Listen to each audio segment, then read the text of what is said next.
सभी छात्र एवं छात्राओं को मेरा नमस्कार। विवेकानंद स्कूल निमका थाना की ऑनलाइन क्लासेज में आप सभी का हार्दिक स्वागत है।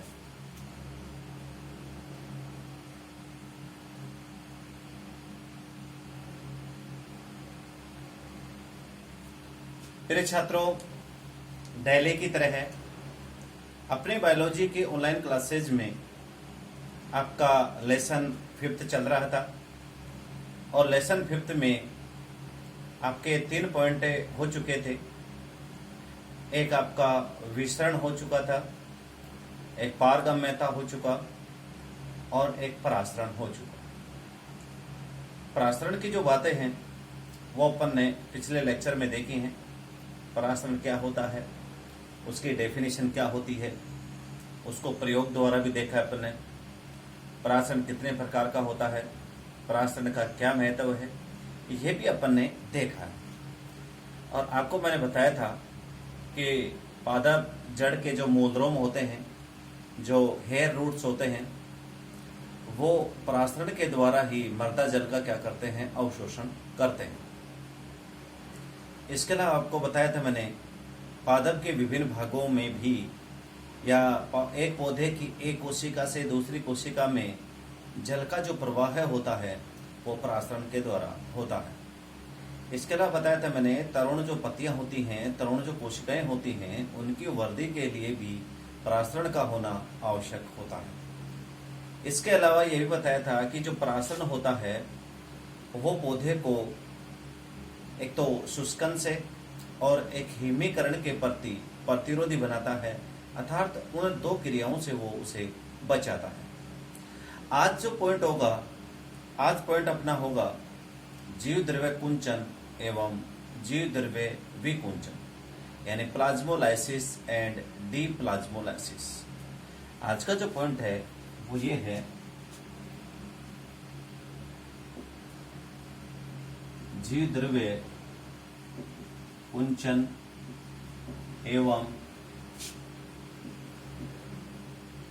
जीव द्रव्य विकुंचन। अब जो आपका जीव द्रव्य कुंचन है, इसे इंग्लिश में क्या कहते हैं?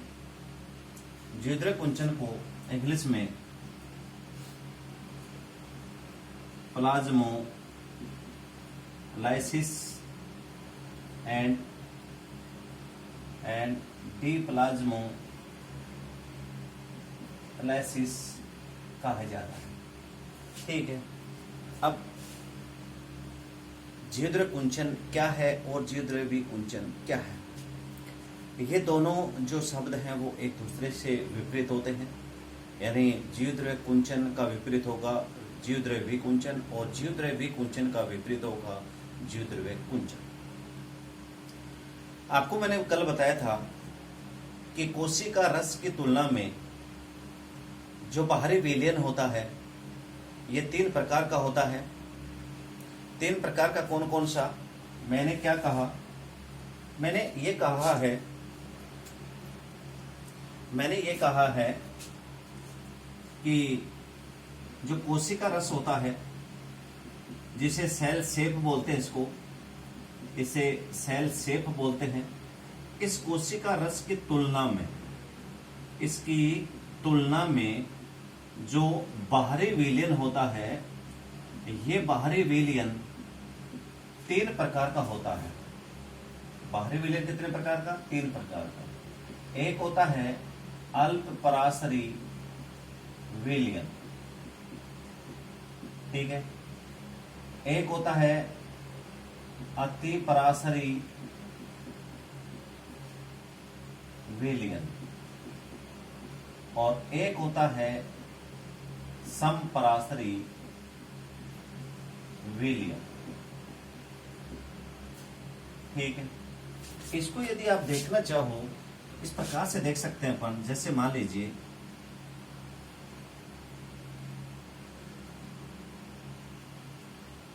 एक पात्र ये है,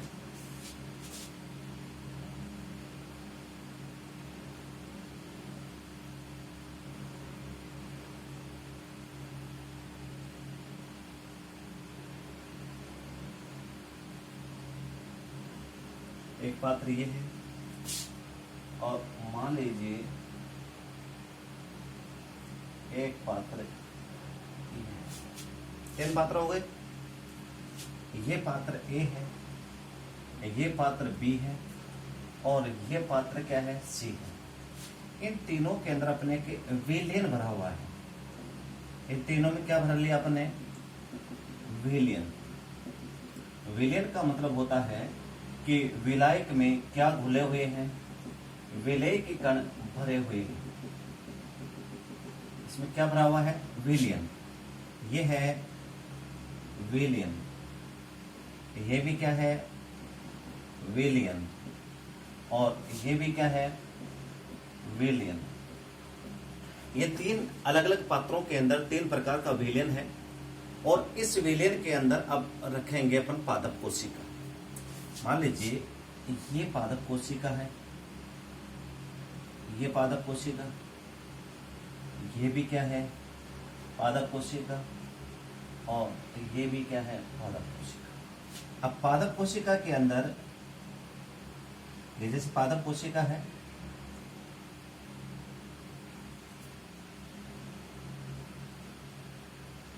अब ये पादप कोशिका का मान लीजिए जीव द्रव्य है या कोशिका द्रव्य कह सकते हैं।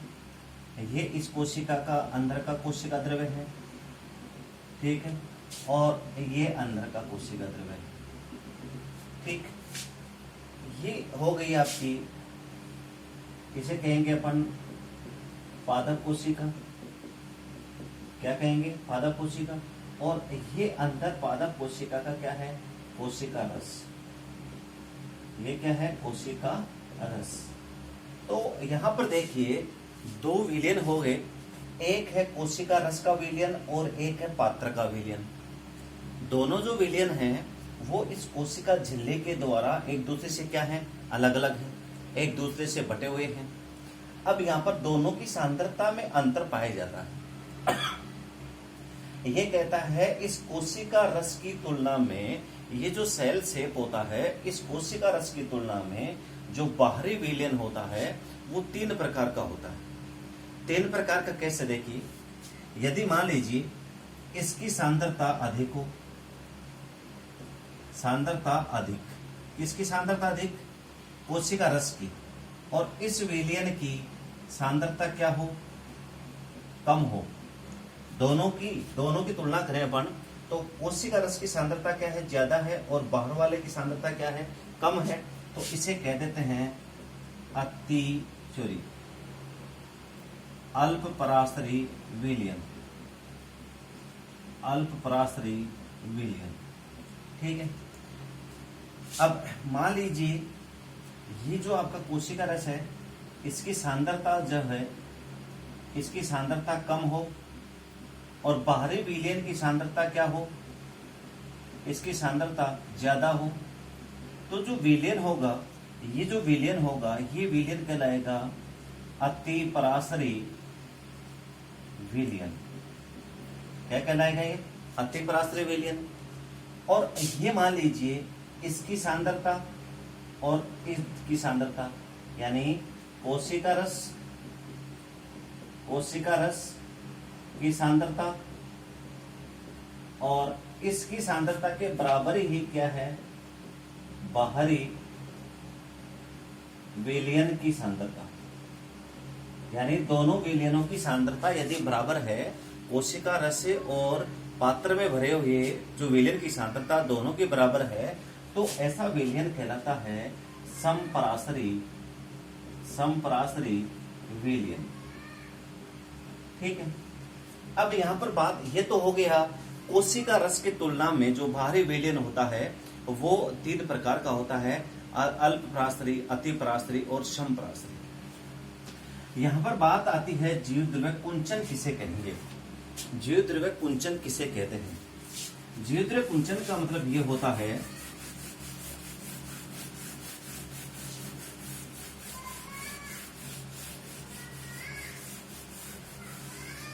जीवद्रव्य कुंचन का मतलब ये होता है, जैसे मान लीजिए ये एक पात्र है आपका, ये कोई पात्र है, और इस पात्र के अंदर आपने विलियन भरा हुआ है, ये विलियन भरा हुआ है, और इस विलियन के अंदर आपने पादप कोशिका रखी है।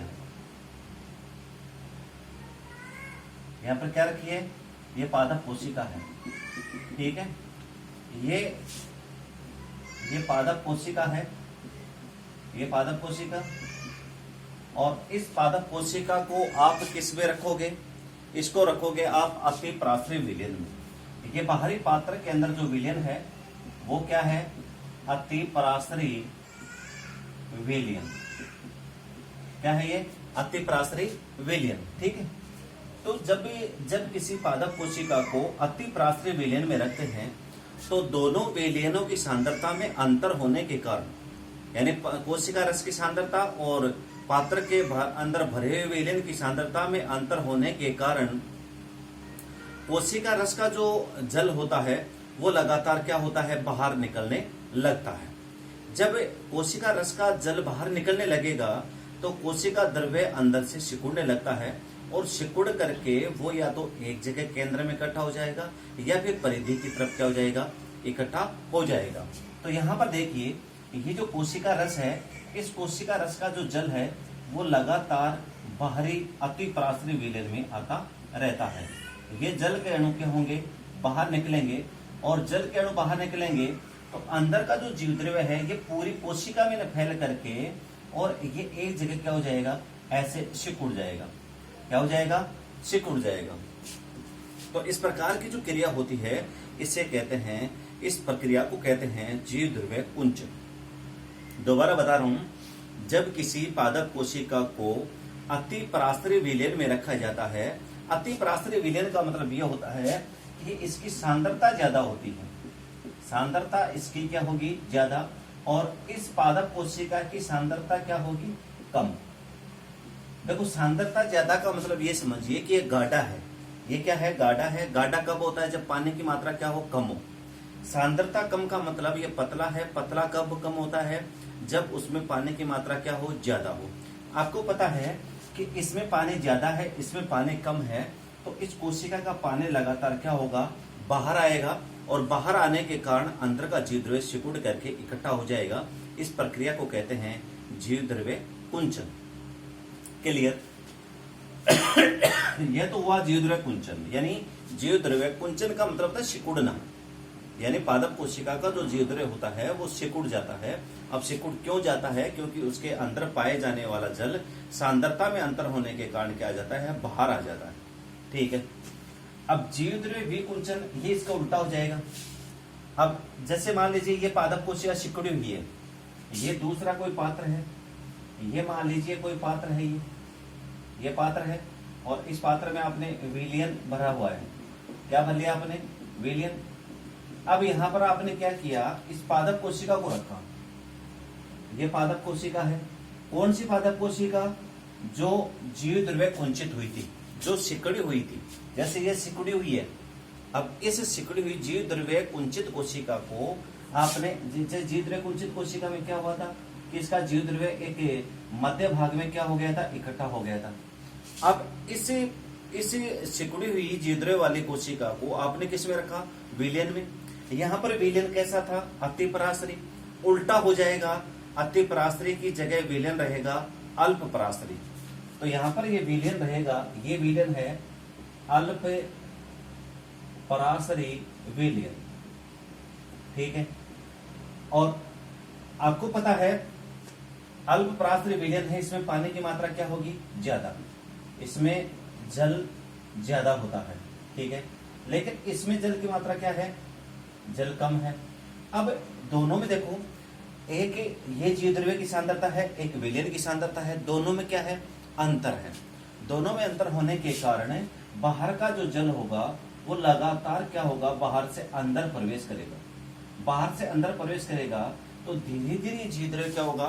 फैलने लगेगा, और फैल करके वो कोशिका अपना मूल आकार ग्रहण कर लेती है। इस प्रकार जीवद्रव्य कुंचन में कोशिका रस या कोशिका का जीवद्रव्य सिकुड़ा हुआ था, जबकि जीवद्रव्य विकुंचन में जो कोशिका का जीवद्रव्य होता है वो आपस से क्या हो जाता है? फैल जाता है, और उसके फैलने के कारण कोशिका अपना मूल आकार ग्रहण कर लेती है। इस प्रक्रिया को क्या कहते हैं?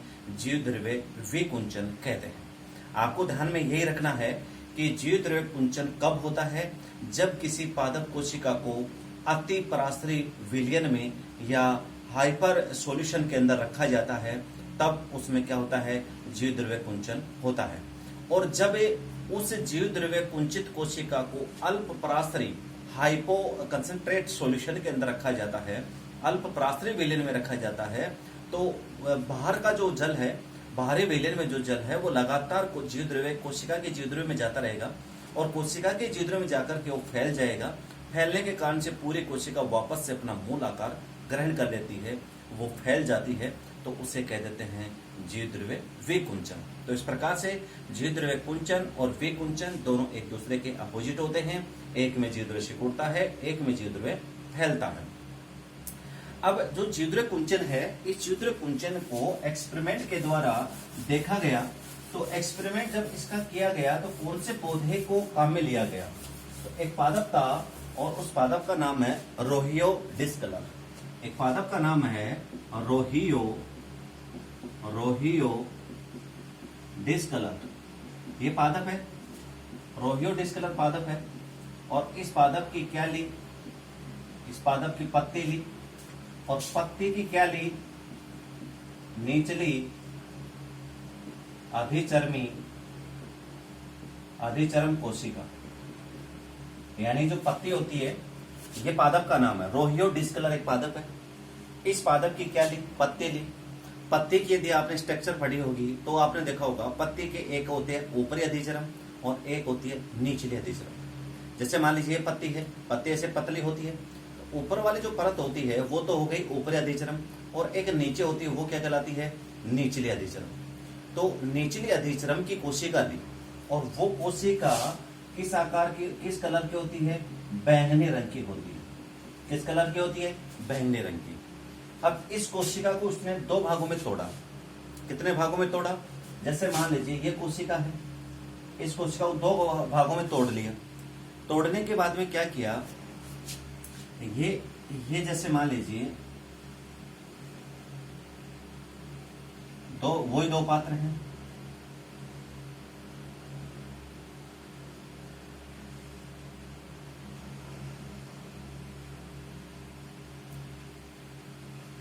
इसमें आपने भर लिया जल, या ये कहूं विलायक भर लिया आपने, और इसमें भर लिया चीनी का घोल। क्या भर लिया? चीनी का घोल। अब यहां पर ये मान लीजिए चीनी का घोल है, ये चीनी का घोल है ये, ठीक है। चीनी का घोल आपको पता है गाढ़ा होता है, इसका मतलब इसकी सांद्रता क्या होती है? सांद्रता क्या होती है? ज्यादा। सांद्रता क्या होती है? ज्यादा होती है। अब यहाँ पर इसके अंदर ये जैसे मैंने निचली अधिचर्म की जो कोशिका ली थी जिसका रंग बैंगनी था, इसमें से दो टुकड़े किए थे, इसमें से एक टुकड़ा अपने यहाँ डाल दिया, यहाँ ले लिया, ठीक है। अब यहाँ पर आपको पता है ये चीनी का घोल है और ये कोशिका का रस है, तो दो विलयन हो गए, एक तो चीनी के घोल वाला विलयन और एक कोशिका के जीव द्रव्य का विलयन। आपको पता है दोनों की सांद्रता में क्या है? अंतर है। दोनों की सांद्रता में अंतर होने के कारण इस कोशिका रस में जो जल है वो जल धीरे धीरे क्या होगा? बाहर निकलेगा। बाहर निकलेगा तो अंदर का जो जीव द्रव्य है वो क्या हो जाएगा? सिकुड़ जाएगा। क्या हो जाएगा? सिकुड़ जाएगा। और जो जल होगा वो क्या होगा? बाहर निकलेगा। जल क्या हो जाएगा? बाहर निकल जाएगा।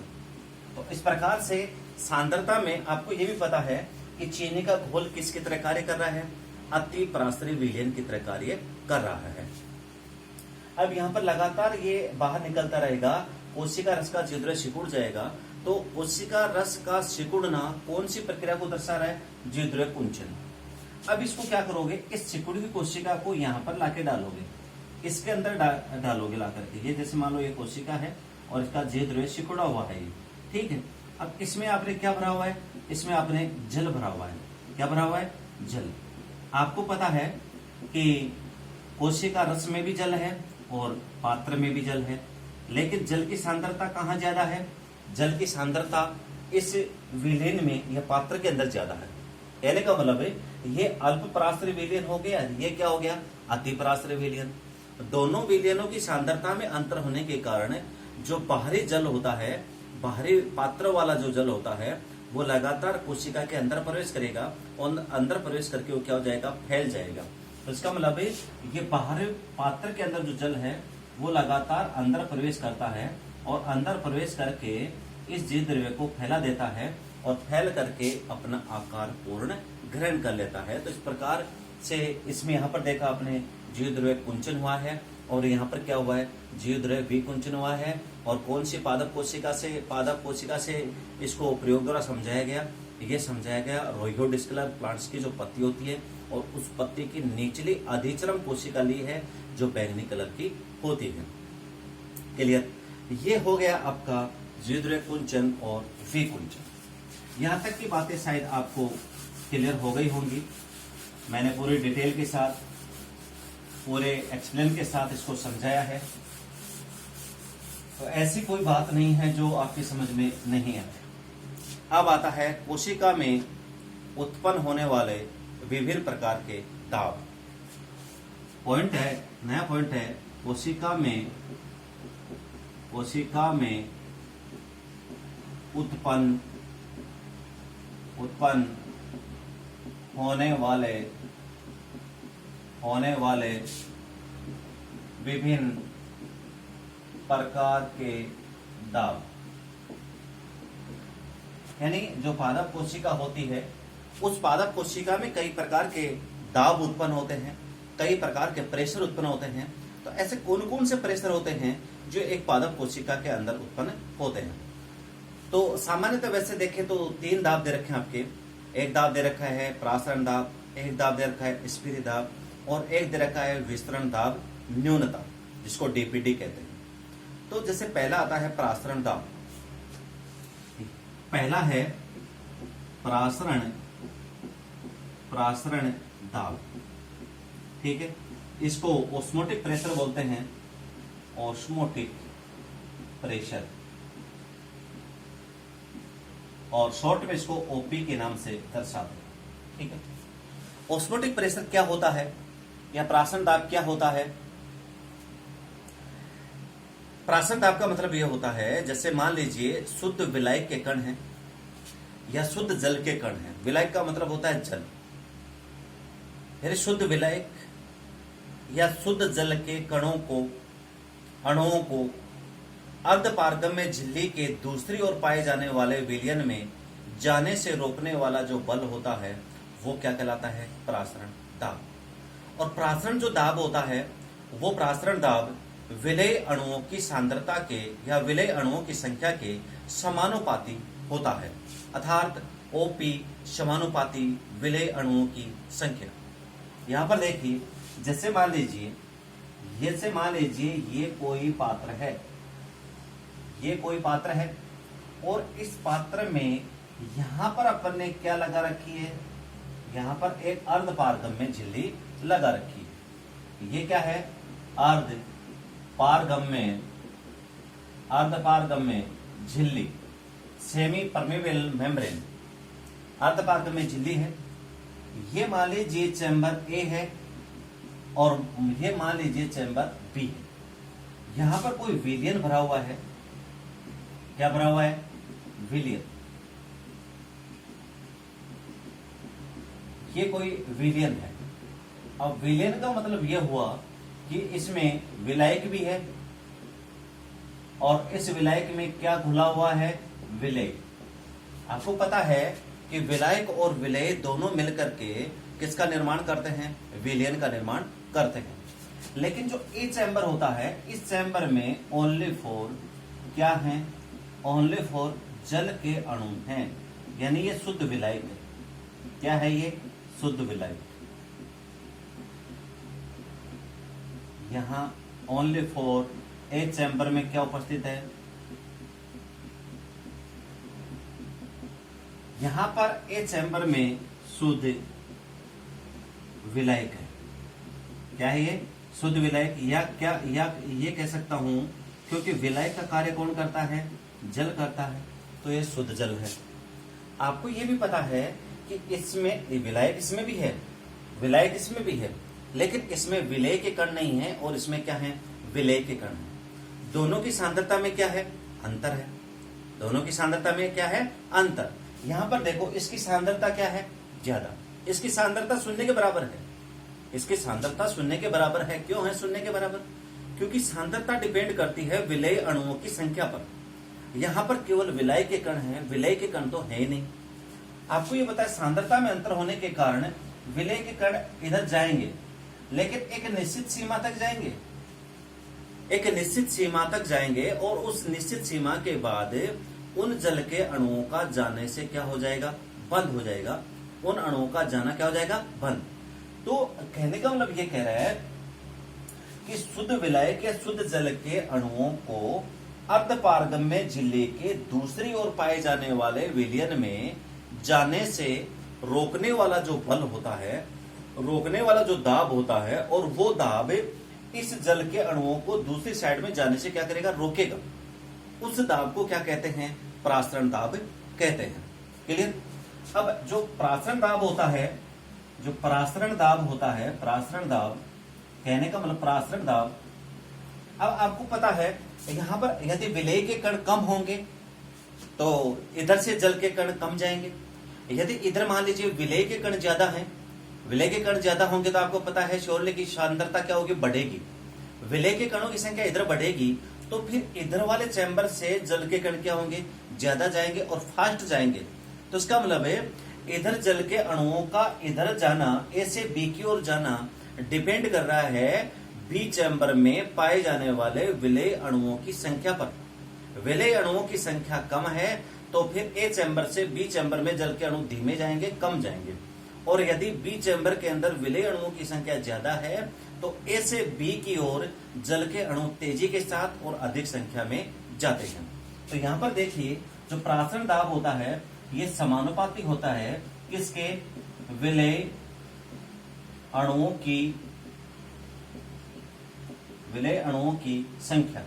अर्थात प्रासरण दाब को अपन क्या दर्शाते हैं, ओपी। तो ओपी समानुपाती किसके होता है, विलय अणुओं की संख्या के समानुपाती होता है।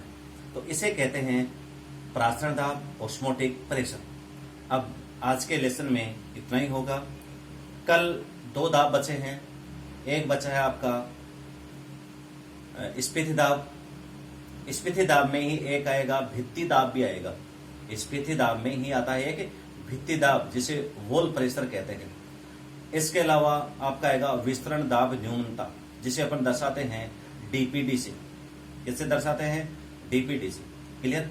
ये कल देखेंगे। फिर इन तीनों दाबों में प्रासरण दाब, स्फीति दाब और विस्तरण दाब न्यूनता यानी ओपी, टीपी और डीपीडी, इन तीनों में क्या रिलेशन पाया जाता है, क्या संबंध पाया जाता है।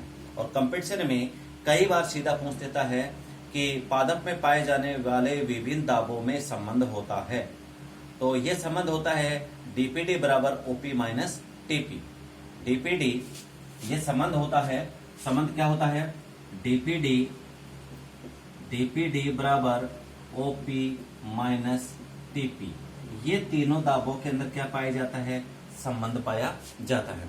यहाँ पर थोड़ी सी अपन डिटेल और देखेंगे कि यदि पादप कोशिका स्फीत अवस्था में होता है तो क्या संबंध होता है, यदि पादप कोशिका सलथ अवस्था में होती है तो क्या संबंध पाया जाता है। ये चीजें भी अपन ने देखेंगे। और फिर अपन दाब की अवधारणा होगी और फिर अंतर शोषण होगा। लेसन आपका क्या हो जाएगा, कंप्लीट। मैं उम्मीद करता हूं कि आपको जो भी यहाँ कंटेंट पढ़ाया जा रहा है, जो भी मैटर दिया जा रहा है, उसको आप अपनी नोटबुक के अंदर जो नोट्स की कॉपी है उसके अंदर प्रॉपर उतार दीजिएगा, क्योंकि ये जो मैटर है वो बोर्ड की बुक के अकॉर्डिंग पढ़ाया हुआ है। क्लियर। आज के पॉइंट में इतना ही। Thank you, all the best. और इस मैटर को, इस लेसन को अपने दोस्तों के साथ ज्यादा से ज्यादा शेयर करें, ज्यादा से ज्यादा सब्सक्राइब करें इस चैनल को। Thank you.